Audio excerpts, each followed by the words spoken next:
வணக்கம் அன்புறவுகளே, எல்லாரும் எப்படி இருக்கிறீங்க? நல்லா இருக்கிறீங்களா? இன்றைக்கு சுவையான ஒரு பருப்பு கறி தான் செய்ய போகிறேன், எனக்கு தெரிஞ்ச மாதிரி. வாங்க நான் எப்படி செய்கிறேன்றதை பார்ப்போம். முதல் பருப்பை சுத்தமாக கழுவி எடுத்து சேர்த்துருக்குறேன். அதுக்கு பிறகு கத்தரிக்காய், குடமிளகாய் நல்லா இருக்கும். கத்தரிக்காய், குடமிளகாய் சேர்த்து சமைக்கும் போது ஒரு நல்ல சுவையாக இருக்கும். அதுக்கு பிறகு பச்சை மிளகாய், வெங்காயம், பூண்டு, மஞ்சத்தூள் இதெல்லாம் சேர்த்துட்டு நான் பால் விட்டு தான் இதை அவிய வைக்க போகிறேன். ஏனென்று சொன்னால் தண்ணி விட்டு அவியறதை விட பால் விட்டு நல்லா அவிஞ்சி வரும்போது கறியும் நல்ல டேஸ்ட்டாக இருக்கும். இப்போ பருப்பங்கால் அவியுது. இது தாளிக்கிறதுக்கு சீரகம் சேர்த்துருக்கேன். அதோடு வெள்ளைப்பூடு, வெங்காயம் கொஞ்சம் இதுவும் பொரியட்டும். பருப்பு அங்கால அவிஞ்சு கொண்டிருக்கு. நல்லா வெந்துட்டுது. இப்போ பருப்பு பாருங்கள், நல்லா வெந்துட்டுது.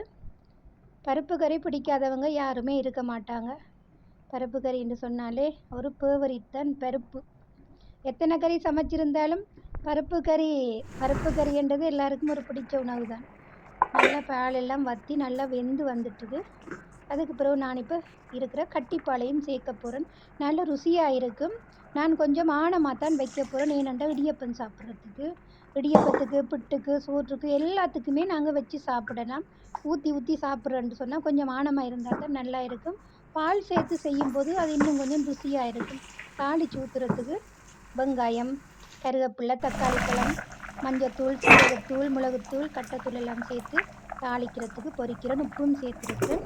இது நல்லா பொரிஞ்ச பிறகு இனி பருப்பில் கொட்டி இறக்க வேண்டியதான். பிடிச்சிருந்தா லைக் பண்ணி, கமெண்ட் பண்ணி சப்போர்ட் பண்ணுங்க உறவுகளே.